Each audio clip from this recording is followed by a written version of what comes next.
Hello everyone. Welcome to study G के।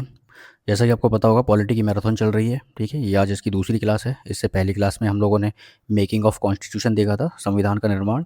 आज हम लोग देखेंगे प्रियम्बल और शेड्यूल। ठीक है, प्रस्तावना और अनुसूचियाँ। इनसे रिलेटेड 2024, 25, 26 में जितने भी आपके सवाल पूछे गए थे, ठीक है, ज़्यादा नहीं, 2024 हो गया, 25 हो गया और 26, इनमें जितने भी आपके यूपी के अंदर किसी भी एग्जाम में, ठीक है, कांस्टेबल हो गया, पीईटी हो गया, या यूपी ट्रिपल एससी का कोई भी एग्जाम, या एसआई वगैरह का, उसमें जो भी सवाल पूछे गए हैं वो सारे डिस्कस करेंगे। ठीक है, क्योंकि उससे आपको ये पता चल जाएगा कि हाँ, लेटेस्ट पैटर्न में किस तरीके के सवाल पूछे जा रहे हैं, और उसी से रिलेटेड कुछ सवाल हम लोग और डिस्कस करेंगे। ठीक है, उन्हीं के बेस्ड पर जो सवाल बन सकते हैं। तो टोटल हम लोग 25 क्वेश्चन इसके अंदर डिस्कस करेंगे और इन दोनों टॉपिक्स को कंप्लीट करेंगे। ओके, चलिए तो स्टार्ट करते हैं।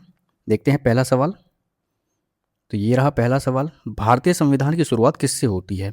इंडियन कॉन्स्टिट्यूशन स्टार्ट्स विद, किससे स्टार्ट होता है? डायरेक्टिव प्रिंसिपल से स्टार्ट होता है, सिटीजनशिप से स्टार्ट होता है, फंडामेंटल राइट से स्टार्ट होता है, या फिर आपका प्रियम्बल से स्टार्ट होता है? तो जो आपका भारत की संविधान जो आपका शुरू होता है वो किससे स्टार्ट होता है? वो होता है आपका प्रियम्बल से। Option D.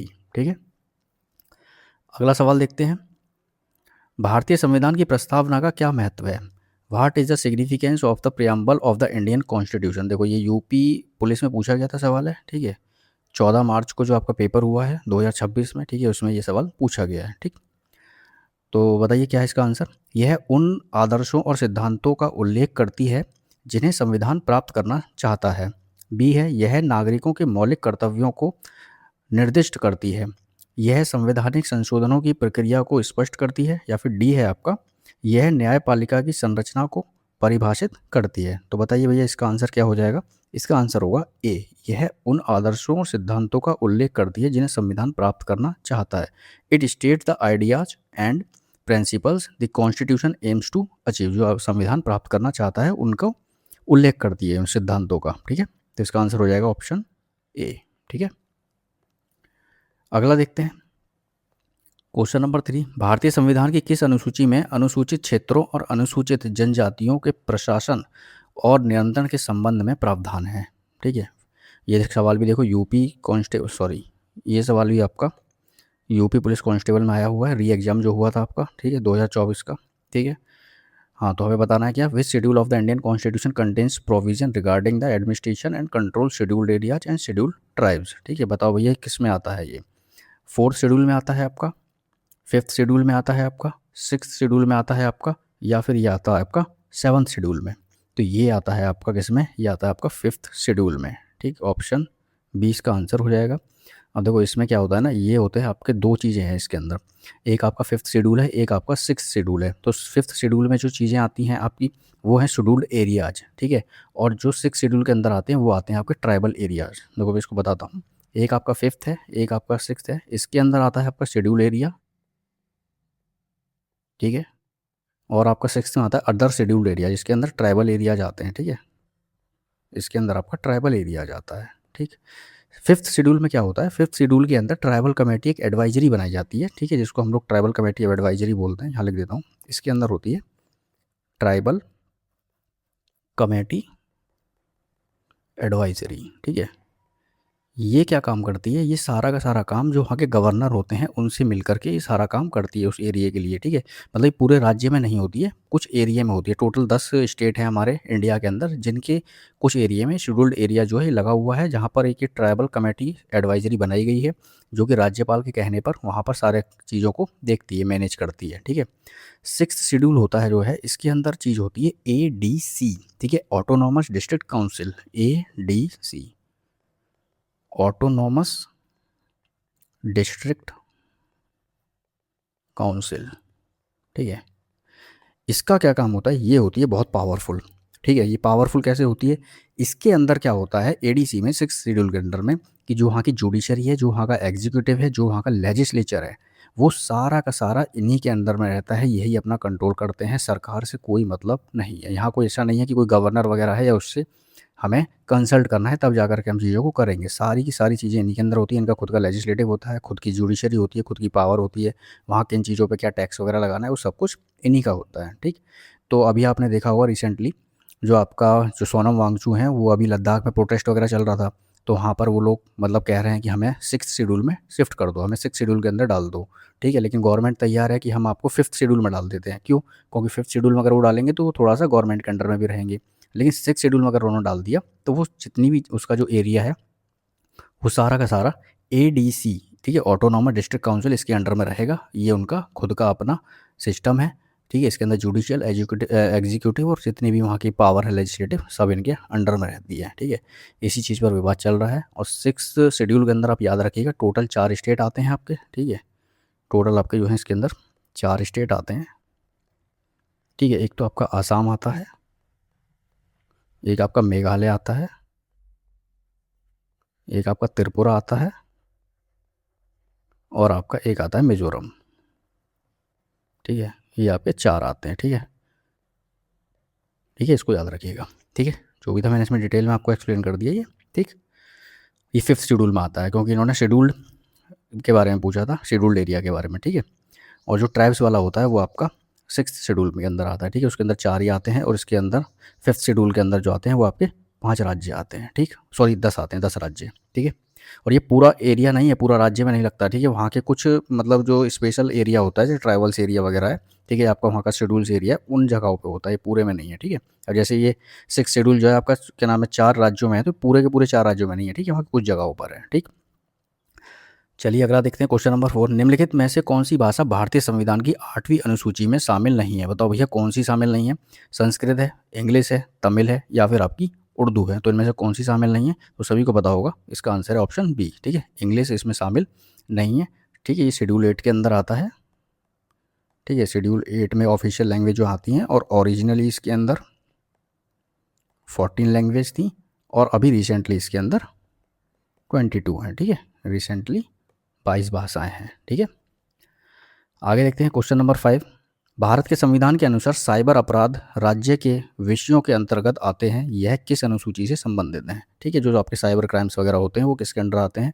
According to the constitution of India cyber crimes falls under state subject which schedule is related to this. ठीक है, जो आपकी सूचियाँ होती हैं, ठीक है, स्टेट हो गया, स्टेट लिस्ट हो गई, सॉरी स्टेट्स लिस्ट हो गई, हाँ कॉन्करेंट लिस्ट हो गई और आपकी यूनियन लिस्ट हो गई, ठीक है। 3 तरह की होती हैं, वो किसके अंदर आती हैं? 7th में आती हैं, 6th शेड्यूल में आती हैं, 3rd शेड्यूल में आती हैं या आपकी 1st शेड्यूल में आती हैं? तो ये आपकी आती हैं 7th शेड्यूल के अंदर, ऑप्शन ए। ठीक है, इसके अंदर 3 होती हैं, एक तो यूनियन होती है, एक आपकी स्टेट होती है, एक आपकी कॉन्करेंट होती है। ठीक है, इसके अंदर जो अभी रिसेंटली टोटल हैं 100 सब्जेक्ट्स हैं। ठीक है, इसके अंदर आपके टोटल 61 सब्जेक्ट हैं और इसके अंदर आपके अभी रिसेंट, एक मिनट क्या हो गया, ठीक है, और इसके अंदर आपके टोटल अभी 52 सब्जेक्ट हैं। ठीक है, इन पर ये काम करती हैं, इन पर ये नियम कानून लॉ वगैरह बनाती हैं। ये कॉन्करेंट वाला जो है ये आपका ऑस्ट्रेलिया से लिया गया है, याद रखिएगा। ठीक है, ओके, चलिए आगे देखते हैं। क्वेश्चन नंबर 6 क्या कहता है? भारतीय संविधान की प्रस्तावना में समाजवादी और धर्मनिरपेक्ष शब्द किस संविधान संशोधन द्वारा जोड़ा गया था? By which constitutional amendment sorry by which constitutional amendment were the word socialist and secular added to the preamble? 24th amendment में जोड़ा था, 42वें संविधान संशोधन में जोड़ा है, 44वें संशोधन में या फिर आपका 52वें संशोधन में? तो ये आपका जो जोड़ा गया था, ये आपका जोड़ा गया था 42वें संविधान संशोधन के अंदर। तो ऑप्शन 20 का आंसर हो जाएगा। और 42वां संविधान संशोधन कब हुआ था? ये हुआ था आपका 1976 में हुआ था। ठीक है, इसके अंदर मेनली 3 वर्ड जोड़े गए थे। ठीक है, एक तो आपका सोशलिस्ट था, ठीक है, एक आपका सेक्युलर था और एक आपका इंटीग्रिटी था। ठीक है, ये 3 वर्ड इसके अंदर जोड़े गए थे। ठीक है, 42nd अमेंडमेंट में 1976 में ये हुआ था। ओके, आगे देखते हैं। क्वेश्चन नंबर 7 कहता है प्रस्तावना में अखंडता शब्द किस संविधान संशोधन द्वारा जोड़ा गया था? इंटीग्रिटी जो शब्द था वो किस द्वारा जोड़ा गया था? ठीक है, अभी मैंने आपको बताया था कि 3 हैं जो जोड़े गए थे। ठीक है, जिसमें एक इंटीग्रिटी भी था। ठीक है, 2 अभी हमने ऊपर देखे थे। तो ये किस में जोड़ा गया था? 42nd संशोधन, 42वें संशोधन में जोड़ा गया था, ऑप्शन ए। ठीक है, कब हुआ था? 1976 में हुआ था ये। ठीक, अगले देखते हैं। क्वेश्चन नंबर 8, भारतीय संविधान की प्रस्तावना में संशोधन अब तक कितनी बार किया जा चुका? How many times has the preamble of the Indian constitution been amended so far? कितनी बार हो चुका है? तो जाहिर सी बात है इसके अंदर जो संविधान में संशोधन हुआ है वो एक ही बार हुआ है। ठीक है, वंस, ठीक है। कब हुआ था वो हुआ था 1976 में, ठीक है। कौन सा हुआ था? 42nd 42वां संविधान संशोधन हुआ था। ओके, अगला देखते हैं क्वेश्चन नंबर 9। प्रस्तावना में न्याय के कितने प्रकारों का उल्लेख किया गया है? ठीक है, how many types of justice are mentioned in the preamble. जो न्याय है आपके जस्टिस है वो कितने तरह के हैं प्रियम्बल के अंदर? तो ये हैं आपके 3 तरह के, ठीक है। ऑप्शन 20 का आंसर हो जाएगा। और ये कौन कौन से होते हैं? देखो, जस्टिस आपका 3 चीज़ों पे मिलता है, सोशल, इकोनॉमिक और पॉलिटिकल। सामाजिक, आर्थिक और राजनीतिक, ठीक। सोशल, इकोनॉमिक और आपका पॉलिटिकल, ठीक है। इन तीनों पर आपका जस्टिस मिलता है। और याद रखिएगा, ये जो चीज़ है आपकी, ये रसिया से लिया गया था जस्टिस जो है, ठीक है। ये आपका रसिया से लिया गया था। ओके, अगला देखते हैं क्वेश्चन नंबर 10। प्रस्तावना में स्वतंत्रता के संबंध में निम्नलिखित में से कौन सा शामिल नहीं है? Which of the following is not included under liberty in the preamble. ठीक है, जो आपका लिबर्टी है, जो आपकी स्वतंत्रता है, उसके अंदर कितनी चीज़ें हैं और इनमें से बतानी है कौन सी नहीं है। थॉट नहीं है, एक्सप्रेशन नहीं है, बिलीफ नहीं है, प्रॉपर्टी नहीं है। तो मैं आपको पहले बता दूं कि लिबर्टी के अंदर टोटल 5 चीज़ें हैं, ठीक है। कौन कौन सी हैं? थॉट है, एक्सप्रेशन है, बिलीफ है, फेथ है और आपका वर्शिप है, ठीक है। अब आप देखिए कौन सा इनमें से नहीं है। थॉट हैगा, एक्सप्रेशन है, बिलीफ है, प्रॉपर्टी नहीं है। तो इसका आंसर हो जाएगा ऑप्शन डी, ठीक है। और ये जो लिबर्टी है, ये आपका फ्रांस से लिया गया, ये याद रखिएगा आप, ठीक है। ठीक है, जस्टिस वाला जो था रसिया से लिया गया है, लिबर्टी आपका फ्रांस से। ओके, आगे देखते हैं। प्रस्तावना में समानता से क्या अभिप्राय है? What does equality in the preamble refers to? बताइए। प्रतिष्ठा और अवसर की समानता, केवल आर्थिक समानता, केवल राजनीतिक समानता, या फिर आपकी धार्मिक समानता मात्र। तो बताइए भैया, इसके अंदर किस चीज़ से है ये? तो ये है आपकी equality of status and opportunity, ठीक है। इसके अंदर 3 चीज़ें थी, मैंने अभी आपको बताई थी। आपकी लिबर्टी, फ्रेटर्निटी और इक्वलिटी, ठीक है। ये 3 चीज़ें थी इसके अंदर में, ठीक है। और ये तीनों की चीज़ों कहाँ से ली गई थी? फ्रांस से ली गई थी। तो प्रस्तावना के अंदर equality of status and opportunity, ठीक है। इकोनॉमिक है नहीं, पॉलिटिकल इक्वलिटी नहीं है, रिलीजियस इक्वलिटी, ऐसा कुछ नहीं, ठीक है। इक्वलिटी जो है हमारी लिबर्टी, फ्रेटर्निटी, ठीक है, और इक्वलिटी, ये 3 चीज़ थी। तो इसका आंसर हो जाएगा ऑप्शन ए, ठीक। ये फ्रांस से ली गई थी, ठीक है। 12 देखते हैं। प्रस्तावना में बंधुता किसकी सुनिश्चितता प्रदान करता है? Fraternity in the preamble assures which of the following. जो फ्रेटर्निटी है, ठीक है, वो किस चीज़ की सुनिश्चितता प्रदान करता है?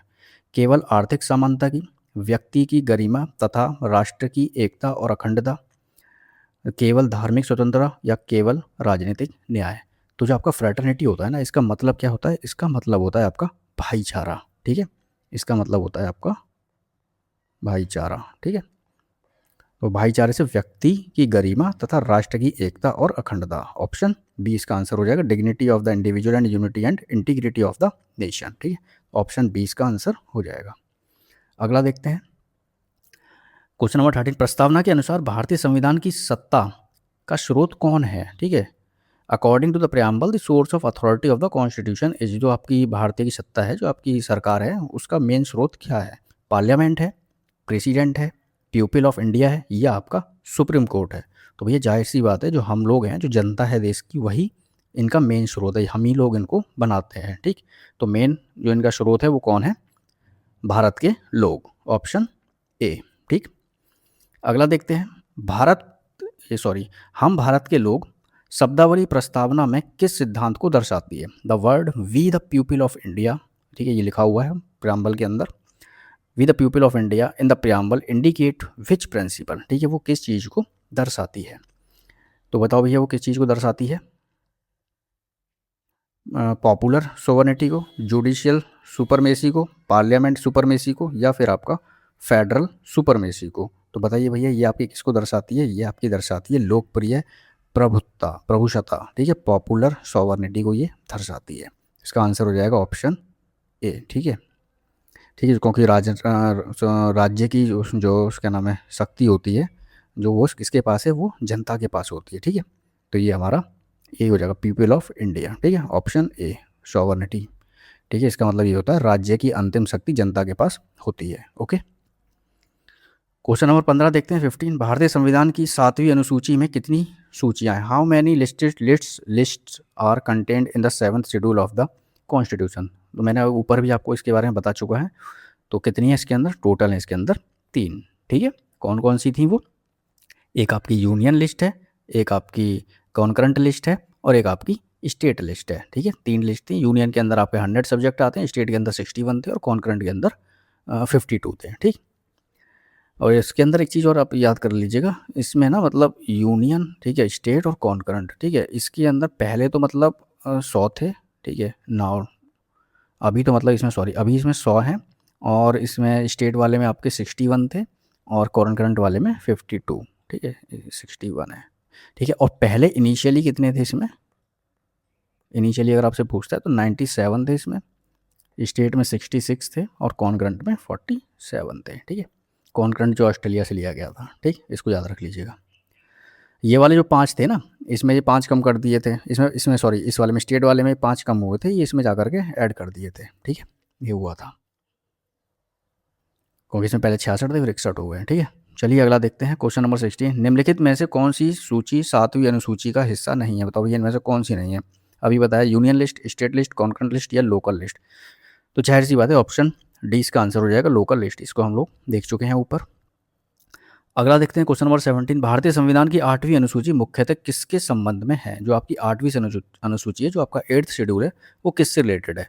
राज्यों की सीमाएं से, भाषाएं से, जनजातीय क्षेत्र से या राज्यसभा में सीटों का आवंटन। तो ये आपका किससे है? ये है आपका ऑफिशियल लैंग्वेज। ऑप्शन बी इसका आंसर हो जाएगा। ओके, जो आपका राज्यसभा की सीटें हैं ये आपका जो है 4th शेड्यूल में है तो आपका, ठीक है, ये आपका 4th वाले में है। चलिए क्वेश्चन नंबर 18 देखते हैं। भारतीय संविधान की 10वीं अनुसूची किससे संबंधित है? ठीक है, जो 10th schedule of the Indian constitution, ये किससे है? पंचायती राज से है, म्यूनिसिपलिटी से है, एंटी डिफेक्शन लॉ से या फिर आपका भाषा से है। ठीक है, जो पंचायती राज है ये तो आपका पता होगा 11 से है, ये म्यूनिसिपलिटी आपका 12 से है, भाषाएं हुई आपने देखा ये 8 से है, तो इसका ये रिलेशन है। एंटी डिफेक्शन लॉ जो है, जो दल बदल होता है, जो नेता मतलब जो सांसद होते हैं, जो एमएलए होते हैं, अगर वो दल बदल करते हैं तो उनके खिलाफ कार्रवाई हो सकती है। ठीक है, वो आपका किसके अंदर है? ऑप्शन सी 10th के अंदर। ठीक है, ये आपका 10th शेड्यूल में। ठीक है, और ये आपका 52nd अमेंडमेंट में ऐड हुआ था कब? 1985। ठीक, इसको याद रखिएगा, 52nd अमेंडमेंट में ऐड हुआ था। ओके, अगला देखते हैं 19वां सवाल क्या कहता है? 19वां सवाल कहता है 10वीं अनुसूची किस संविधान संशोधन द्वारा जोड़ी गई थी? The 10th schedule was added by which constitutional amendment. जो 10वां संविधान संशोधन है, जो 10वीं अनुसूची है, वो किस संविधान के संशोधन द्वारा जोड़ी गई थी? 42वें, 52वें, 61 या आपका 73? तो अभी मैंने आपको बताया था ये जोड़ी गई है आपकी 52वें में। ठीक, और ये कब हुआ था? 1985 को। ठीक, आगे देखते हैं क्वेश्चन नंबर 20। 11वीं अनुसूची किससे संबंधित है? 11th schedule is related to municipality से है, पंचायत से है, लैंग्वेज से है या फिर आपका डिफेक्शन से है? तो अभी मैंने आपको ऊपर ही बताया था 11वीं अनुसूची जो है वो आपकी किससे है? पंचायत से। ठीक, ऑप्शन बी इसका आंसर हो जाएगा। ओके, ठीक है, और ये इसको याद रखिएगा, ये आपका 73rd अमेंडमेंट हुआ था। ठीक है, कब हुआ था? 1992 को हुआ था। ठीक है, जिसमें इसको ऐड किया गया था। ओके, 11वें को। अगला देखते हैं 12वीं अनुसूची किससे संबंधित है? 12th schedule is related to panchayat से है, म्यूनिसिपलिटी से है, नगर पालिकाएं, सी राज्यसभा से है, डी जो है अनुसूचित जनजातियाँ शेड्यूल ट्राइब से है।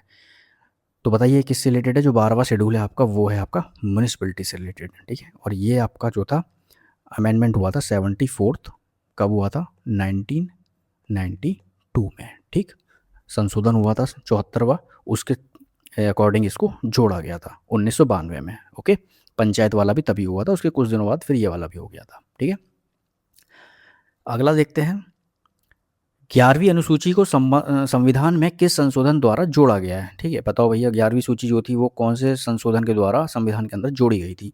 42वें, 52वें, 73 या 74? तो बताओ भैया, ये दो जोड़ी गई थी आपकी 73rd में। ठीक है, 74 में आपकी म्यूनिसिपलिटी जोड़ी गई थी, 52 में आपका एंटी डिफेक्शन जोड़ा गया था और 42 जो है आपका प्रियम्बल के अंदर इकलौता एक है संविधान में जो संशोधन हुआ था। ठीक है, प्रियम्बल के अंदर, सिर्फ प्रियम्बल के अंदर जो है वो एक ही संशोधन हुआ था। अगला देखते हैं क्वेश्चन नंबर 23। 12वीं अनुसूची किस संविधान संशोधन द्वारा जोड़ी गई थी?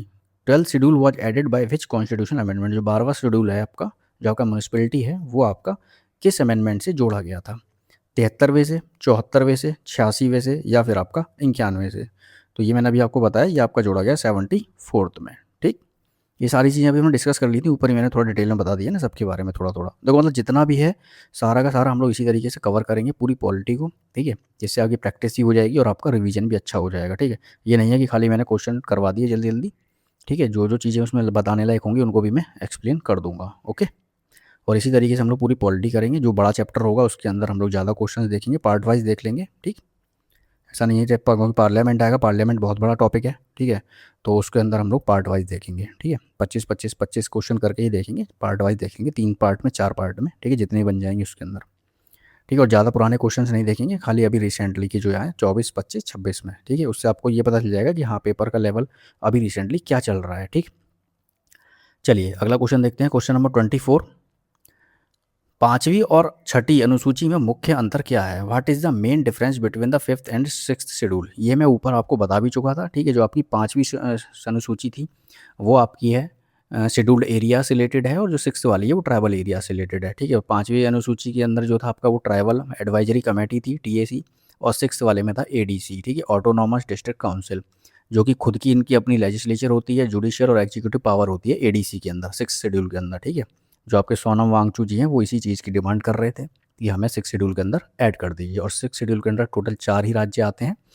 आपका असम था, और कौन सा, मेघालय और त्रिपुरा और मिजोरम। ठीक है, ये 4 राज्य आपके इसके अंदर आते हैं। पूरे के पूरे राज्य नहीं है, इसका कुछ एरिया है। ठीक है, जो शेड्यूल ट्राइब एरिया है वो आता है इसके अंदर, इन 4 राज्यों का। ठीक, और बाकी का जो 5वां था वो मैंने बता दिया था, वो गवर्नर वगैरह से कंसल्ट करके तब करते हैं। ठीक है, और अभी सरकार ने ही बोला था कि ठीक है आपको हम 5वें में डाल देते हैं, लेकिन उन्होंने मना कर दिया, बोले कि नहीं हमको 6th में ही जाना है। ठीक है, क्योंकि उन्हें पता है 6th में जाएंगे तो हमारे पास पावर होगी खुद की, इसलिए वो 6th में जाना चाहते हैं।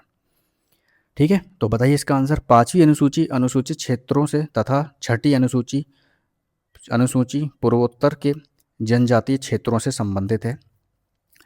अगला देखते हैं, 5वीं अनुसूची भाषाओं से और 6ठी अनुसूची राज्यों से संबंधित है। दोनों केवल भाषाओं से संबंधित है, दोनों पंचायतों से संबंधित है। तो देखो भैया जाहिर सी बात है, the 5th schedule deals with the scheduled area, देखो ये लिखा हुआ है, while the 6th schedule deals with the tribal area. देख रहे हो, 6th schedule deals with the tribal, यही मैंने बताया था आपको, पहले डिस्कस कर दिया था, क्वेश्चन स्टार्टिंग में किया था, तीसरे चौथे सवाल में किसी में किया था।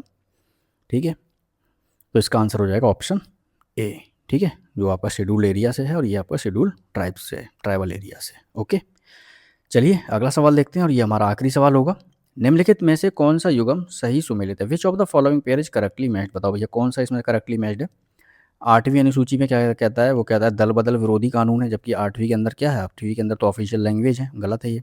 10वीं अनुसूची में भाषा है, जबकि गलत है। 10वीं अनुसूची के अंदर तो एंटी डिफेक्शन लॉ था। 11वीं अनुसूची में कह रहा है पंचायती है, ये बात बिल्कुल सही है, तो इसका आंसर हो जाएगा ऑप्शन सी। 12वीं अनुसूची में वो कह रहा है कि आपका अनुसूचित जनजातियाँ हैं, शेड्यूल्ड ट्राइब्स हैं, जबकि ये किसके अंदर है? ये आपका 6ठे के अंदर है। ठीक है, ये आपका 6ठे के अंदर है। 8वीं में आपका जो है ऑफिशियल लैंग्वेज है। ठीक है, ऑफिशियल लैंग्वेज है। और आपका 10वीं के अंदर जो था एंटी डिफेक्शन लॉ, ADL। ठीक है, ये था इसके अंदर। ओके, चलिए तो ये 25 सवाल हम लोगों ने डिस्कस किए, काफ़ी अच्छा लगा होगा आप लोगों को। ठीक है, इसी तरीके से हम लोग सारे के सारे सवाल डिस्कस करेंगे, अगले टॉपिक्स के भी इसी तरीके से 25-25 के ही सेट लेकर के मैं चलूँगा। ठीक है, इससे हम लोग जितना भी, देखो सब क्वेश्चनों के अंदर जितना हो सकता है मैंने उतना एक्सप्लेन किया है आप लोगों को। ठीक है, देखो ये रहा, यहाँ पे पूरा मैंने समझा दिया था ये। ठीक है, 5th शेड्यूल, 6th शेड्यूल क्या होता है? ये शेड्यूल एरिया होता है, ये शेड्यूल ट्राइब होता है इसके अंदर। ठीक है, आपकी ट्राइबल कमेटी एडवाइजरी होती है इसके अंदर, ऑटोनोमस डिस्ट्रिक्ट काउंसिल होता है 6th के अंदर। ठीक है, और ये 4 स्टेट आते हैं 6th के अंदर आते हैं। ठीक है, ये 4 स्टेट थे, बहुत इंपॉर्टेंट है ये। ठीक है, और जो है वहाँ सोनम वांगचू जी जो हैं वो डिमांड कर रहे हैं 6th की। ठीक है, वो लोग अभी भी डिमांड कर रहे हैं, लेकिन अभी सरकार ने उनका मतलब ऐसा कुछ फैसला सुनाया नहीं है। ओके, चलिए तो फिर हम लोग मिलते हैं अगली क्लास में एक नए टॉपिक के साथ में। ठीक है, ऐसी 25 सवाल लेकर के आऊँगा, कल डेली चलेगी ये। ठीक है, डेली चलेगी, गैप कुछ नहीं आना है, जल्दी जल्दी कवर करेंगे। उसके बाद में फिर मॉडर्न हिस्ट्री स्टार्ट करेंगे, इसी तरीके से सारा कंप्लीट करेंगे हम लोग। ठीक है, और बाकी का आप देख सकते हैं यूपी जीके की मैंने करवा चुका हूँ, वहाँ पे आपको 50-50 के क्वेश्चन, 40-40 के भी करवाए हैं मैंने, 40 भी करवाए हैं किसी में, ठीक है। और जो मोस्ट इंपॉर्टेंट थे मॉडरेट लेवल की, पीसीएस लेवल वाली की भी एक मैंने सीरीज़ कराई थी ज्योग्राफी की, ठीक है, उसमें 30 सवाल कराए थे मैंने, बहुत अच्छी सीरीज़ थी वो, ठीक है। आप जाके वहाँ देख सकते हैं, 8-9 शायद सेट करवाए हैं मैंने वो, ठीक है। बाकी पूरी यूपी जीके भी करवा दी है आपको, ऑलमोस्ट 2-3 टॉपिक रह गए वो मैं करवा दूंगा, ठीक है। चलिए फिर हम लोग मिलते हैं अगली क्लास में, ओके, ठीक है, बाय बाय।